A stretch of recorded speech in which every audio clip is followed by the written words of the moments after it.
ประธานคณะกรรมการปกครองนครหลวงจันทร์ลงติดตามสุกงูโครงการขุดค้นและปรุ่งแต่งแห่อยู่บ้านห้วยค้ำเมืองสังทองซึ่งมาฮอดปัจจุบันสามารถขุดค้นแห่ธาตุออกมาได้แล้ว 3,619 ต้นท่านศิริราช ทงศิลป์ทองเพ็งประธานคณะกรรมการปกครองนครหลวงจันทร์พร้อมด้วยคณะได้ลงติดตามสุกงูการจัดตั้งปฏิบัติเวียกงานโครงการขุดค้นและปรุ่งแต่งแห่ธาตุของบริษัทแสงยงบ่อแห่จำกัดผู้เดียวอยู่เขตบ้านห้วยคำเมืองสังทองนครหลวงจันทร์ในวันที่29 พฤษภาคม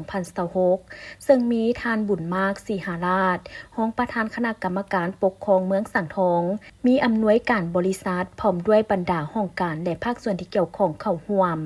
โอกาสนี้ได้รับฟังการรายงานจากท่านนางวรรณมณีพิมสารหัวหน้าแผนกอุตสาหกรรมและการค้านครหลวงจันทร์โดยสังเขปเกี่ยวกับบรรดาโครงการที่เข้ามาสัมปทานขุดค้นและปรุ่งแต่งแห่อยู่ขอบเขตเมืองสังทอง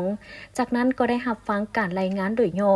การจัดตั้งปฏิบัติการเคลื่อนไหวเวียกงานจากท่านนางวันแสงสีสงครามผู้อำนวยการบริษัทแสงยงขุดค้นบ่อแห่จำกัดผู้เดียวให้ฮู้ว่าบริษัทแสงยงเป็นบริษัทลงทุนภายใน100 ส่วนห้อยโดยได้เซ็นสัญญาสัมปทานกับรัฐบาลในปี 2022เป็นระยะเวลา 10 ปีในเนื้อที่ 21.74 เฮกตาร์ในนี้ได้เริ่มจัดตั้งปฏิบัติเวียกตัวจริงในปี 2023โดยได้สำเร็จการสวดเสยให้ประชาชนสร้างโรงงานห้องการที่พักเสาแห่งงานขุดเจาะอุโมงค์และสิ่งอำนวยความสะดวกได้จำนวนหนึ่งและได้ดำเนินการขุดค้นปรุ่งแต่งแห่แต่ต้นปี 2025มาฮอดปัจจุบันโดยได้ขุดค้นแห่แบบอุโมงค์ใต้ดิน 3 อุโมงค์มีความยาวทั้งหมด150 เมตรสามารถขุดค้นแห่ธาตุออกมาได้ 3,619 ต้นปรุ่งแต่งแล้วได้ 8,228 กว่ากรัม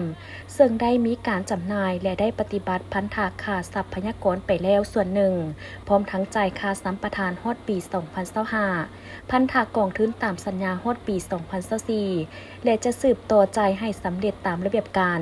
ผ่านการจัดตั้งปฏิบัติเวียกงานตัวจริงแม้นได้รับการชี้นำอย่างใกล้ชิดจากคณะนำขั้นศูนย์กลางและขั้นท้องถิ่นพอมีวิชาการประจำภาคสนามให้การติดตามกวดกาสั่งรวมรายงานสภาพอย่างเป็นปกติเฮ็ดให้เวียกงานได้รับการปรับปรุงแก้ไขเป็นอย่างดีแต่ก็ยังมีข้อยุ่งยากเฮ็ดให้การผลิตบ่เป็นไปตามแผนบ่ได้รับประสิทธิผลตามที่ตั้งเป้าหมายไว้โดยเฉพาะแมนปัญหาความยุ่งยากเรื่องไฟฟ้าบ่เพียงพอการลุกล้ำเขตแดนสัมปทานพร้อมเสนอกลุ่มธรณีศาสตร์และบ่อแห่ช่วยลงกวดกาทางด้านเทคนิคเพื่อให้ถูกต้องสอดคล้องตามแผนและเสนอขอปรับปรุงโรงงานเพื่อรับประกันผลเสียหายที่อาจจะเกิดขึ้นภายหลังสำเร็จการรับฟังการรายงานและปรึกษาหารือประกอบคำเห็นจากทุกฝ่ายที่เกี่ยวข้องจากนั้นท่านประธานคณะกรรมการปกครองนครหลวงจันทร์ก็ได้มีคำเห็นให้ทิศซี่น้ำโดยมอบให้ภาคส่วนรับผิดชอบประสานสมทบกับเมืองลงติดตามแก้ไข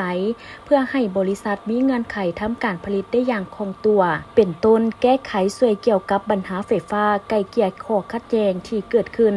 ระหว่างบริษัทที่สัมปทานในเวียกงานเดียวกันพร้อมติดตามกวดกาคืนหากบริษัทใดเฮ็ดผิดสัญญาสัมปทานและบ่มีประสิทธิผล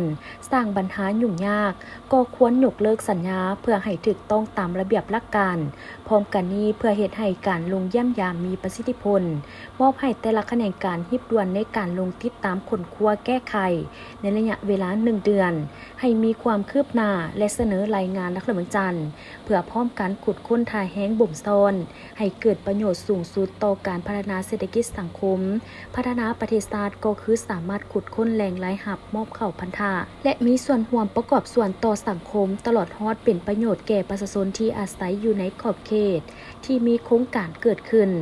ในตอนท้ายท่านประธานคณะกรรมการปกครองนครหลวงจันทร์พร้อมด้วยคณะ